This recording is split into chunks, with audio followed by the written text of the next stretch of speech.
All right, so welcome to Cash Master Practice. What we're going to do this weekend is we're going to discuss everything that we need to do, including philosophy behind what it is that we're doing, why we're doing it, and how. If you'll open your book to page 1, I do need you to fill out your name in there, address, and then also along with that, if you could just authorize below that, it's just basically a non-disclosure agreement that we've already signed, we've already agreed to, but at the same time, I like to make sure that we keep these the record-keeping things and everything else taken care of. And we have those in each of the books, so we're going to be going through those on a day-to-day basis. As far as this whole program is concerned, in a lot of ways, this is probably going to be like, I don't know, drinking from a fire hose in a lot of ways, because there's a lot of information here. And I want to make sure that if we have any questions as far as clarification, or if you have any concerns or any disagreements with me anywhere along the way, we make sure that we get those answered. And the reason for that is if we're not answering them, if we're not handling them right now, then basically later on, it can be a problem, it can be an impediment, it can actually be an obstacle, okay? Would anybody like any water, coffee, or anything like that? All set, no, okay, good.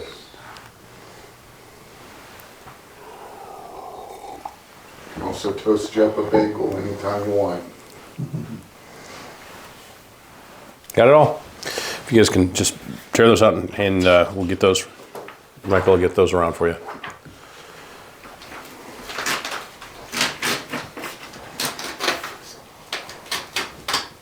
Alrighty. Well, as we go to the next page, right past the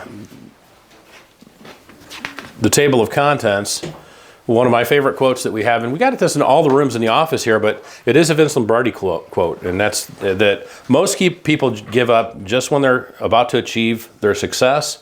They quit at the 1 yard line. They give up the last minute of the game, 1 foot from the winning touchdown. And unfortunately, that's how most people deal with things, and that's how most people are. That's the most people that we're dealing with at this point. As far as everything else is concerned, what we're going to talk about this weekend is also going to involve not only the actual practice of what we're doing, but also the philosophy behind it. Because if we don't understand the philosophy behind why we handle and work with the patients the way that we do, what happens is there's going to be a disconnect between the way that you're able to work with the patients and what we're actually able to do. Okay, so I'm going to have you, Doc. I'm going to have you go ahead and read what's on page 4 for me, real quick. This is a quote from Charles Swindoll, one of my favorites. We have this in every treatment room as well. Attitude. The longer I live, the more I realize the impact of attitude on life. Attitude to me is more important than facts. It is more important than the past, than money, than circumstances, than failures, than successes, than what other people think, say, or do. It is more important than appearance, giftedness, or skill. It will make or break a company, a church, a home. The remarkable thing is that we have a choice every day regarding the attitude we embrace for that day. We cannot change our past. We cannot change the inevitable. The only thing that we can do is play on the one string we have, and that is attitude. I am convinced that life, if 10% what happens to me and 90% how I react to it. And so it is with you. We are in charge of our attitudes. Charles Swindoll. Yep, Charles Swindoll. And this is something that's really important to me. And when we start to work with all this, you start to understand that really what we think, say, and do, and our attitudes about everything and the way that we react to everything, it really depends on what we experience in life. And so when we're working with that, this is something that we talk with all of our patients about. You can have whatever attitude you want about anything, but at the same time, if it's a negative attitude, then you're going to be working with more negativity than anything else. You can have the worst experience in life, and the way that you react to it depends on what we actually experience after that. It's not something that just happens to us. It's something that we form what not only our present is, but our future. And so we have to make sure that we're understanding that as well. Okay, does that make sense, everybody? All right, so when we talk about all this stuff, and I'm going to go over a couple of things here real quick. I do like to go over mission statements and just so that we kind of get a better idea of this. And I don't like to read. I don't like to read in public, first of all, and I don't like to read to people to begin with because I don't like to be read to. But this program really is truly like nothing that you've ever experienced before, okay? This is an exact step-by-step procedure where we are using copyrighted materials, where we're using real-time training, And we're using both virtual and vital support to make sure that we can make sure that everything is able to be implemented as easily as possible. Okay, this program has been designed to teach each client how to ethically, confidently, and successfully implement a prepaid case fee cash practice into their practice. Okay, this is easy to integrate really into any practice. It works for really all practices of any type. This is something that's important to understand. This isn't just what we're talking about today from a spinal decompression standpoint or this weekend. This is something that we can utilize in any type of a practice, whether it's neuropathy. We showed you neuropathy upstairs. Whether we're talking about knee treatment protocols, whether we're talking about carpal tunnel, whether we're talking about nutrition, okay, or even talking about weight loss. I've also even integrated this into the hyperbaric chambers. Okay, the idea here is we want to make sure that everything is neat and easy to implement so that we're not having to create new systems every time we add something on. And so what we're learning this weekend, although it's centered on spinal decompression, that's where everything that we've done has been centered on to begin with. But we've been able to extrapolate this out into everything else, chiropractic as well. So the idea here is if we want to integrate our practice and make sure that everything is working as well as we possibly can, we really want to systematize the whole thing. And so that's what we're talking about this weekend, and that's what we're going to be doing, okay? As far as this is concerned, as I mentioned, this is centered on a non-surgical spinal decompression practice. The practice that is primarily considered an insurance-based practice and wishes to convert to a cash practice is what we're going to focus on. I know that you're not an insurance-based practice at this point, but at the same time, it's something that there are a lot of doctors who've actually been through this. It addresses the issues that most doctors would love to resolve by providing organization and the necessary data, tools, and training to support what the doctor needs to have an ideal practice and really total practice freedom. Okay, the Cash Master practice will, in this program, will help you remove any fear of failure that you may have of integrating anything new. It's going to help renew your energy. It's going to help renew the idea that you have and the excitement that you had. You remember when you started in practice? Remember how excited you were? How long did it take before you started to get worn down a little bit? About 6 months. Right. And then what happened? Then you know what? We're sitting there 6 months and then 25 years later. Mm-hmm. You're sitting around, and a lot of times we have the same disagreements that we had back then. And so the purpose behind this is to help resolve any of those disagreements that we had back then, or any of the doubts or the fear that we had at that time. And to help expand not only our thoughts, our thinking, but our real mindset. And as we start to correct those things, and we start to look at things differently, it's kind of like the attitude statement. It depends on what we're looking at, how we're looking at it, and how we actually react to what we're seeing. So this is an exciting thing for me because, first of all, it does help provide financial rewards, and in many cases, they're far beyond what you could have ever really imagined. You know, this is something that a very small portion of chiropractic as a whole really has ever been able to integrate into their practice. Because frankly, what happens with a lot of people is they start to look at gimmicks and everything else. This is a systematized program, and if you follow it, it's very easy to implement. Our mission is to teach our clients to ethically and confidently and successfully create an ideal and stress-free cash practice and or spinal decompression practice, and obviously that's what we're focusing on here. This places the patient's well-being as the primary goal and gets great results. This is highly organized. It's a fun way to practice. It really is. Independent of insurance reimbursement, and gives us financial satisfaction that owners are really looking for. Our purpose here is to provide the knowledge base and tools, training, and support for the doctors to have to have the know-how to develop and to create a stress-free, financially rewarding practice that will survive without insurance reimbursement and without encumbrances of any third party. The idea behind this is we want to create a first-class practice with good communication and control. This basically used here to help the patients accept responsibility for their condition by attaining excellent results and compelling them to promote the practice. The doctors do have a tendency to see a lot of referrals from what we do. And so that's really what we're doing here. As far as reading is concerned, I hope I don't have to read anything else during the whole rest of the course of this, because I really don't like to do that. I just rather talk about what we do here. The history of Cash Master practice is actually, along with that, it's also a history of something called Freedom Weights and the All Cash Academy, okay? Freedom Weights is something that we started about 2006, 2007 with a friend of mine. His name is Dr. Jack Ashton. And Dr. Ashton and I, for years, Dr. Ashton had run a cash practice, but he had also done a medical integration model. And we started out working together at that point because of the program that we had, the results that we were having as far as in working with patients from a spinal decompression standpoint and just a straight up cash practice standpoint. Okay, the idea here is from a prepaid case fee standpoint, this is a different way to practice than most people are willing to practice or even consider practicing. Because frankly, they have a great fear about, number one, talking about money. We're going to talk about that tomorrow. But along with that, about asking people to make an investment in themselves. And that's what we're going to talk about today. We're talking about making an investment in yourself to be able to get the results that you want, that you really desire.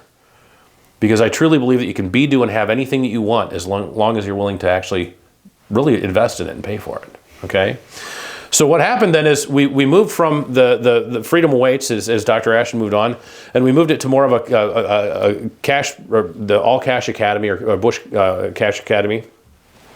And the idea behind it was we started to expand into other areas as well, where we started talking about neuropathies and things like that. And also integrating this more into the cash practice, because really it is a program that everything is able to do, okay? Or we're able to tailor this to any specific type of procedure or anything like that.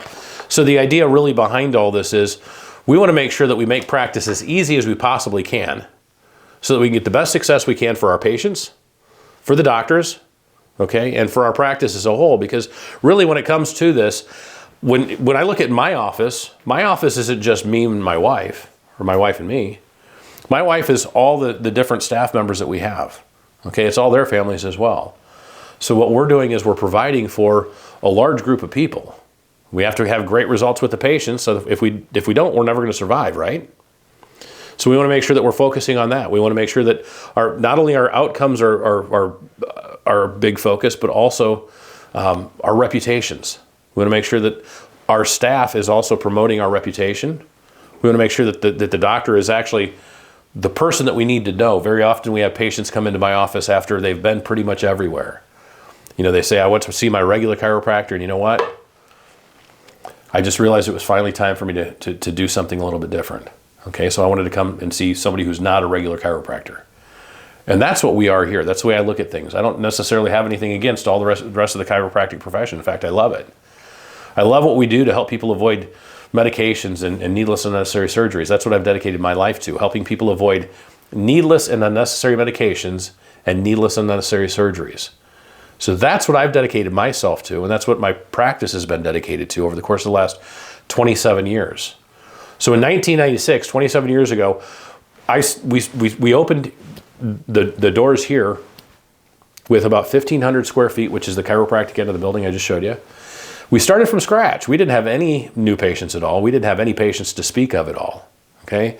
And I'll tell you what, that was a daunting task. We actually started on about $35,000 in credit card debt, okay? In fact, when I got out of school, it was one of those things, it was sink or swim, baby. And there wasn't anything else to it. It was basically, you're either going to survive and thrive, or you're going to die and figure something else out, okay? It's a scary way to get started, but at the same time, it's something that's very important. I kind of learned to swim literally in a sink or swim model as well. And I'll never forget when I was a kid running around the pool at one point, I decided that one summer or one spring after we had not swum for the entire rest of the winter, I went down, I was talking to my dad, and I said, you know, Dad, he said, Rick, jump in the pool, you know, go swim. And I'm like, Dad, I'm afraid, I'm scared. I don't know if I could still swim. It's been a long time since I've been swimming. And he looked at me and he just picked me up, threw me in the pool. I thrashed around for a few minutes and I realized I could still swim. The thing about this is that's kind of how we all are in practice, especially when we try something new. You know, that excitement that you had when you started in practice should be something that we're able to see each and every day throughout the rest of our practice. And when we make things fun, when we start to learn new things, when we start to integrate new things, those are all what take place. And I've looked at this from the standpoint of about every 5 years, if we don't renew what we're doing, if we don't change who we are, if we don't make a new, really if we don't evolve into a new person, then pretty much things start to die. And so that's why I'm excited for you guys to come and to get started here. You know, I did start in a chiropractic family. My family has published in the American Chiropractor magazine since 1980, I'm sorry. So for the last 42 to 43 years at this point, I've been involved in chiropractic my whole life. Okay, I've been involved in working with different doctors in different manners my whole life. I actually started out years ago selling telemarketing on the phone. Okay, so I was selling magazine subscriptions. I was doing all kinds of things for the magazine back then. This is in high school, okay?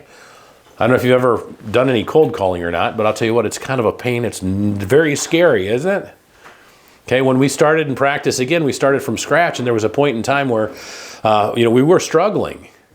Okay, and there was a question whether we were going to get things paid for. And we actually pulled out something called the Polk Directory, and Jennifer, we sat down and started talking about it, and she said, okay, well, I'm just going to start calling some of these doctors and find out whether we can, or call some of these patients and find out what happens.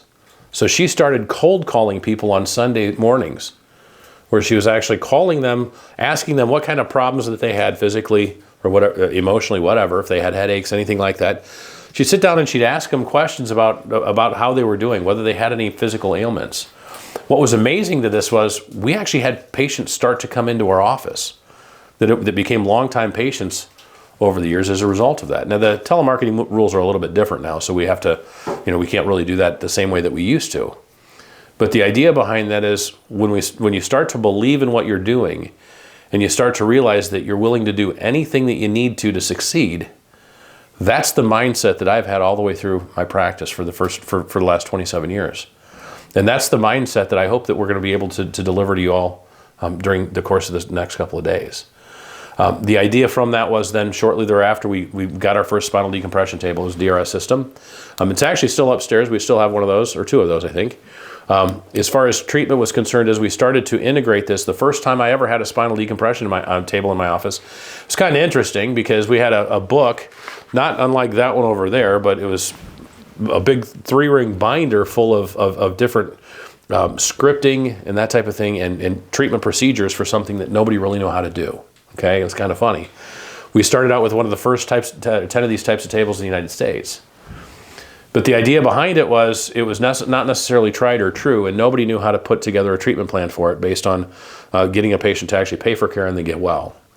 And so we started our program at that point in time, and we started to rewrite the scripting. We started to rewrite the treatment protocols for spinal decompression. And I started talking and working with doctors at that point in time. So this is back in 1997 when we were doing that. We actually started to work our way through the whole program, and we started to develop the DRS protocol at that point in time. Now, DRS stands for decompression, reduction, and stabilization. And that's what we're doing. We're decompressing nerves, or taking pressure off of them, reducing disc bulges, and stabilizing the whole thing so the problem doesn't return. That's what the whole purpose of this conference is this weekend. We're going to be talking about a lot of this stuff along the way. As we continue to work through this, again, my family works with owns the American Chiropractor magazine. I was actually the past president of the magazine. I was I'm currently I've been a contributing editor, a contributing director, and then along with that, I'm just a consulting director at this point because, frankly, I don't have time to work with a lot of different things that work with the magazine now, and that's partly because of the success we've had in our office. In 2009, I wrote my first book. It was called Surgery Not Included. I had to look and make sure I knew what it was. It was called Surgery Not Included, Freedom from Chronic Neck and Back Pain. Through the time from 2009 all the way through 2015, we've had doctors come through this program, and they've done phenomenally well. And the reason they've done phenomenally well is because we had to make sure that they understood one thing, and that's that no matter what you do, what we're going to talk about as far as scripting and everything else, the scripting you're going to want to follow verbatim as we get started with this, at least for the first year. And the reason for that is because when you start to change too many things, what's going to happen is things become too wordy. And so instead of adding different words on without having a reason behind it and making things from a conversational standpoint, we have to make sure we're sticking to the point, and we're making sure that we're getting all that information that we can to those doctors or to the patients. What's funny about this is, as far as patients are concerned, we've scripted everything not because I like to script things. We've scripted everything because I like to make sure we can do a couple things. We can track our success. Okay, we want to make sure that we have some metrics behind it. So if we are giving if we're giving a consultation to a patient, we're giving an exam to a patient, and we're giving a report to a patient, we want to make sure that when we give that report to the patient's going to be likely to actually accept care and pay us for their care, right? It's a good goal. And then along with that, we want them to get well. If for some reason along those lines something it doesn't take place properly, if we forget something, if we forget some of the explanation that we're doing, if our staff forget some of the things that they're doing, if they're not giving the proper information along the way, and all of a sudden we have several patients in a row that don't start care, the big thing we want to find out is why? Why didn't they start care? Is it a step along the way that we missed? Is it something that I did that shouldn't have been done? Is it something that one of the staff members missed?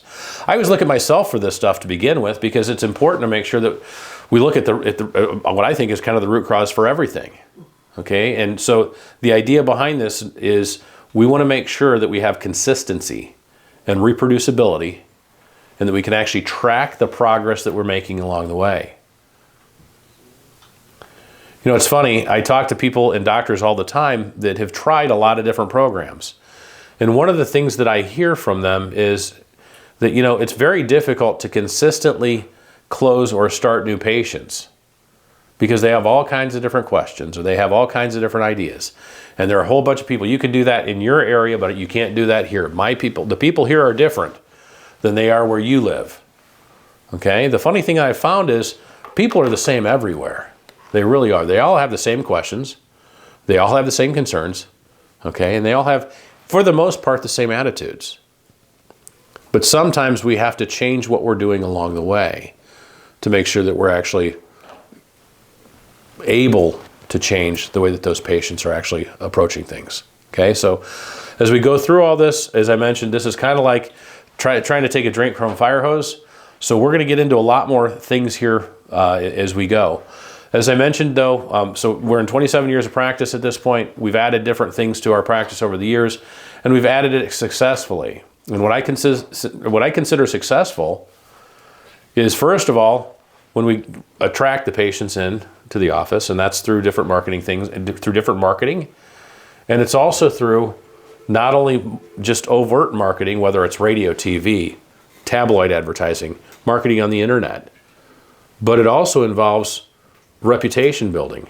Okay, the reputation building is very important to make sure that we do develop that reputation, that we are not the same as every other chiropractor around.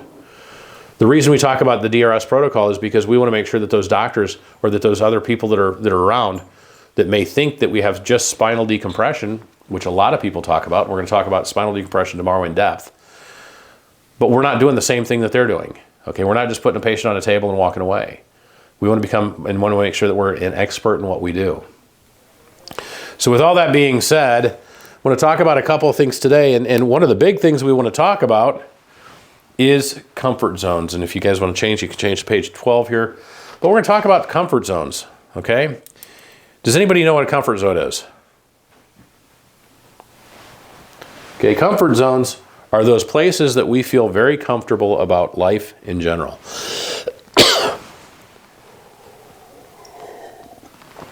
A lot of times, a comfort zone for us before we get into school or we get out of school, you know, it's that whole being around your family. You feel really comfortable around your family, and you can actually express who you are, and you can express your ideas without having to worry that people are going to judge you, in most cases. When we start to think about stepping outside of our comfort zones, these are new areas of life, okay?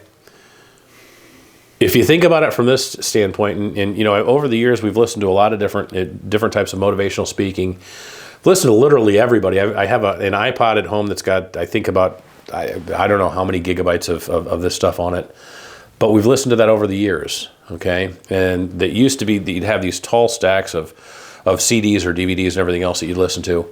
Now, fortunately, you can actually carry them around in your pocket. I don't know where my phone is, but I've got all this stuff on my phone, but we used to listen to this, I don't know if you've ever heard of Wayne Dyer, or Dr. Wayne Dyer, but Dr. Wayne Dyer has done a lot of great things, and he has a lot of great stories. He has a lot of great explanations for different things. And one of the big things we want to talk about here is the comfort zones. When we talk about the comfort zones, he talks about a class that he did years ago, and basically the idea with it was it was a self-help course, and everybody wanted to talk about being able to be, do, and have more, and that's what we all want. But in this situation, they had about 15 different hot tubs. Okay, and they ranged from about 116 degrees in temperature to about 45 degrees in temperature. Okay, and the idea with this is everybody likes a little bit different area, and everybody likes a little bit different type of a feeling, right?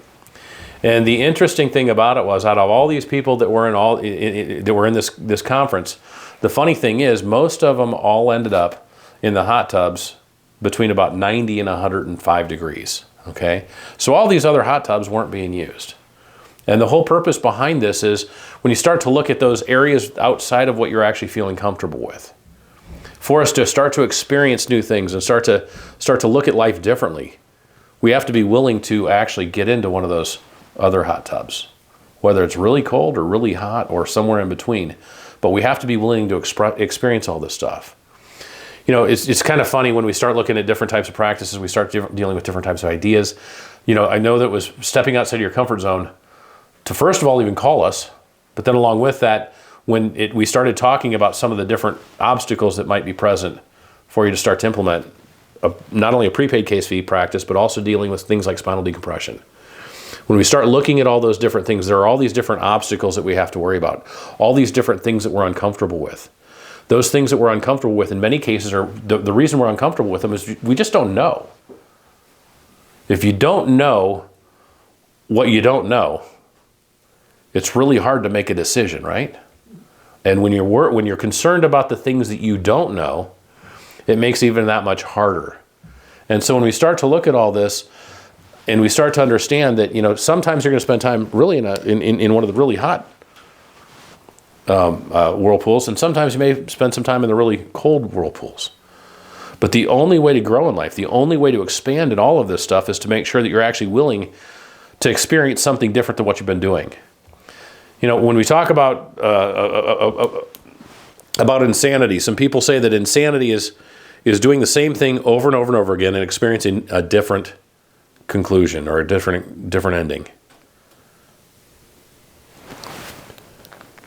I'll tell you what, I've actually done that type of thing myself, where I've continually thought, okay, well, this is the only way we can do this because this is what I've been doing for a long time.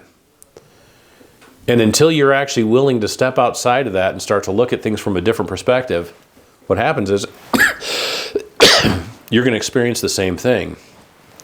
We got a couple of questions down here below. Why don't we get outside of our comfort zones? Okay? The primary reason is the lack of familiarity. It's the lack of understanding the things that you don't know. And when we start to look at that, if we start to realize that, okay, well, there's some things I don't know over here and some things I want to learn, then we have to start looking at what we need to learn to be able to experience something new. When we talk about this as well, some people can have preconceived ideas or notions about something else. I'm sorry, I'm not sure why I have this little cough. Hopefully we can get through this without it. It should be good. But some preconceived ideas are the ideas that we may have grown up with, okay? This can be the idea that, that a lot of people have, where they don't deserve anything better than what they have. Okay, it can be the idea that, that's for some people, but they're really smart, or they've done something different, or they deserve that type of thing, but I don't deserve it because you know what? I just don't. I didn't do what I needed to do to get there. Okay, those are preconceived ideas. When you have preconceived ideas, they're ideas about a situation that you may or may not know or understand. But at the same time, when you do something the same way over and over and over again, because that's what you were told you were supposed to do, we get a lot of these preconceived ideas from our families. Okay, there's a story about a mother. She goes out for Thanksgiving and she gets a big ham. Okay, it's a beautiful ham. And she brings it in and she gets the oven all heated up. And she walks over and she's got her kids there, her daughter's there with her, and she cuts the end off of the ham and she puts it in the pan.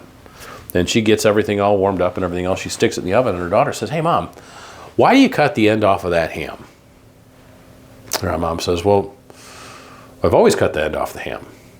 She goes, "Well, why?" And she said, "Well, my mom cut the end off the ham." She says, "Okay." She says, "Well, why?"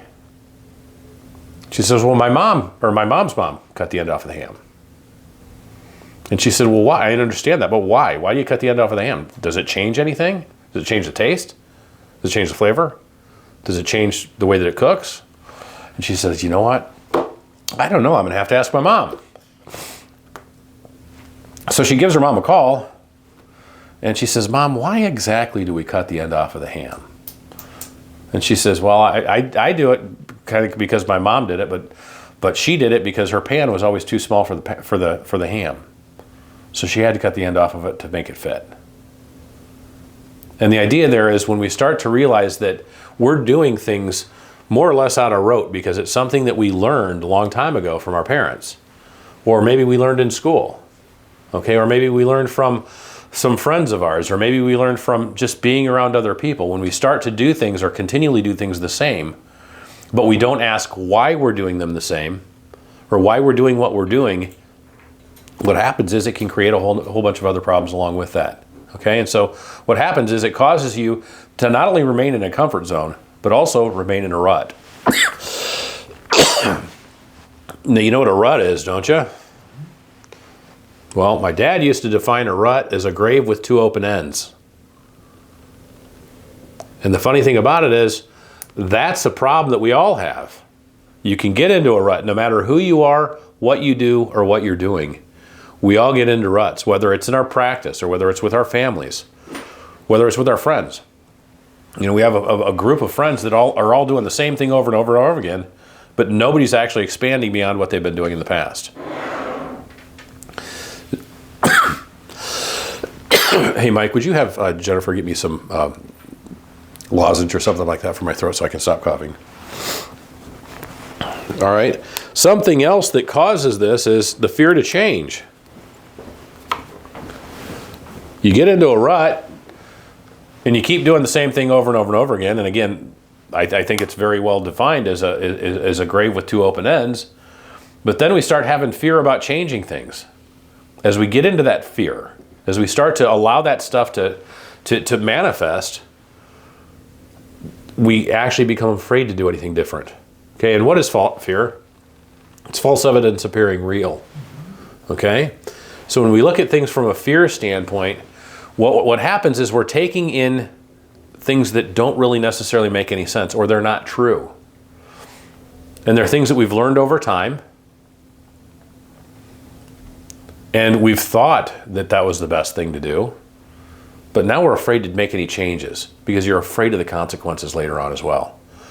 You know, at least with what we're doing right now, we know what the outcomes are going to be. We know what the consequences are. But when we start to make changes, you know, that assuredness that we have, the security that we have, the security blanket that we have, because we've always done things the same way, is always there, right? As we talk about patience, we're going to talk about patience tomorrow, and the security blanket that they have, where they're dealing with something that they can always count on. They've had this chronic pain for a long time, and you know what? They become dependent on it because they're using it to control their friends, their family, their coworkers. Okay? I don't know if you've ever seen anybody who has a chronic problem, who has chronic pain, and they think that they're controlling other people because they have that thing that they're dealing with. And the thing that we have to do is, in some cases, we have to talk them out of the fact that it's not a good thing and it's not giving them any benefits. And this is something that we have to talk to ourselves about.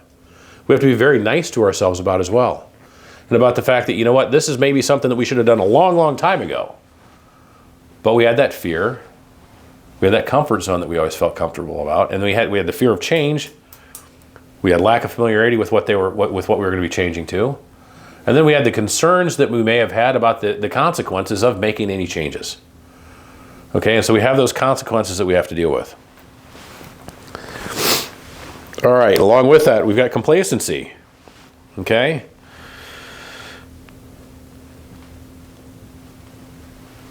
You know, again, going back to it, we become complacent in all the things that we're doing.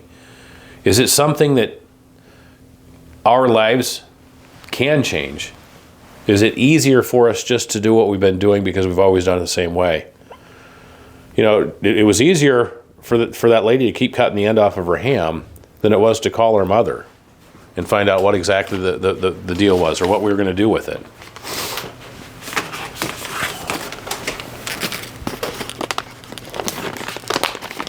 So when it comes down to all this stuff, we need to make sure that we're actually understanding this. In some cases, it can also be laziness.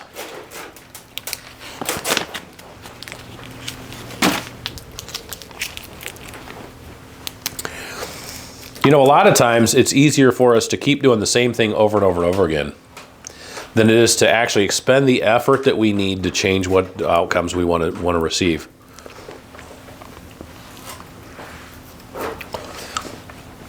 You know, there are really a lot of times where, because people are concerned or they do have the fear of change, because they have that fear, they have that it's just easier for, you know, it's easier for people to just lay on the couch and not do anything than it is for them to get in shape. Okay? Because it takes a little bit of effort. You have to drive yourself to the gym sometimes to get in shape. Same thing with getting well here. Okay? It takes people that they have to get off the couch to make that change. And the thing is, that's one of the things that we want to make sure that we're willing to do first. Because if you can't make that change, if you're going to get, again, we're doing the same thing over and over and over again, we're expecting a different outcome, right?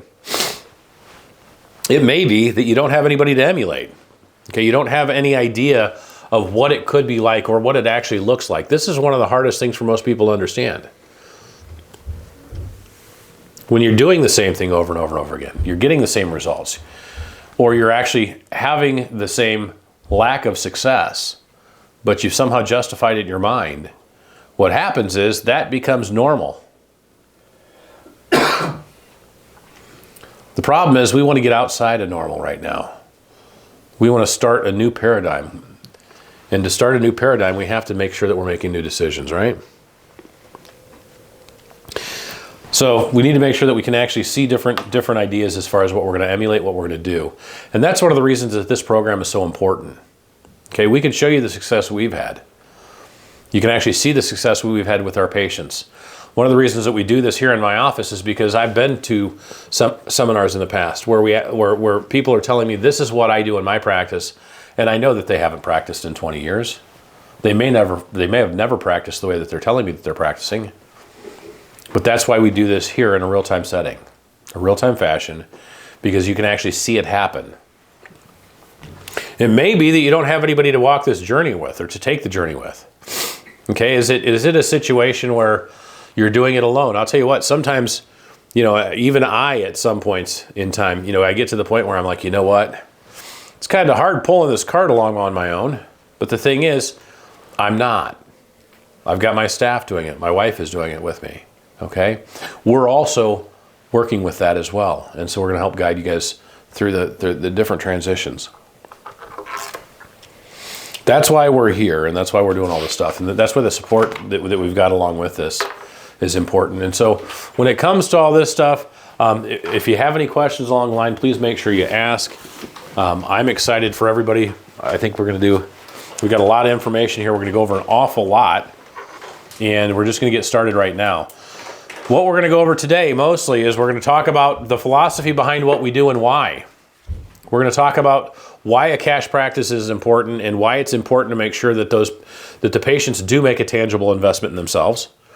Later today, you're going to spend some time with Jennifer, and she's going to go over how we actually work with patients, what different types of patient classifications there are. Because when you start to classify people from these standpoints, we can actually have not only a better outcome, but we can have a better understanding of who we're actually working with or talking to, okay? So we want to have a tangible investment in the patient, or the patient needs to have a tangible investment in themselves. This is a patient motivational factor, number one, but number two, it also takes into consideration something that's always been poo-pooed by the medical community as a whole. And that's more or less a placebo effect. You know, the interesting thing is the most powerful piece of equipment that we ever have contact with or ever have access to is our mind. And we found from years of research that if we understand what's going on, if somebody has a strong enough desire and they have a strong enough belief in what it is that they're doing, then we can see unbelievable changes in the world around them, right? Okay? Anybody here ever heard of somebody who, you know, they were diagnosed with some incurable form of something, and all of a sudden, lo and behold, they had a miracle, and they were completely cured. Okay? Or they were diagnosed with something, and they were a test subject for a medication, and they were given a placebo or a little sugar pill, and all of a sudden they were healed. Or if they went to a faith healer and they were told by someone, oh my God, you have this type of a disease process, it's incurable, there's nothing that we can do about it. They went to see that person, whether they prayed with them or whether they were just touched on the head, and all of a sudden they're healed. Why is this stuff important? It's important because that's how powerful the mind is. And so what we're doing with patients is as soon as they make that tangible investment in themselves, you know what happens? They actually begin to get well right at that point in time. As soon as they make that investment, they begin to get well. Along with that, as far as that patient's concerned, if they're interested or if they're willing to make that investment in themselves,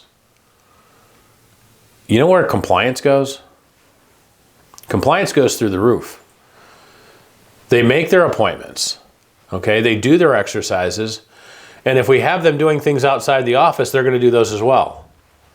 This is important. Their exercises are important. Their physical activity is important. We want to make sure that they're doing all of those things that we need to help them get well, right? But then along with that, we also want to make sure that they're not doing anything that's going to actually cause them to get worse. So in those situations, what's happening is, you know, first of all, they're motivated. Second of all, they believe. And third, they're compliant. Okay, going back to the motivation and the tangible investment, you know, one of the things that I have to deal with on a day-to-day basis, I work with patients every day about this. And I have to explain to them one thing, and that's that if you can see it up here, okay, you're going to see it in the world around you. If you can't see it up here, you're never going to see it in the world around you. You're never going to see it in your body, your physical situation. And so this is the reason we talk about, and we'll talk about later on, some of the visualization exercises that we do.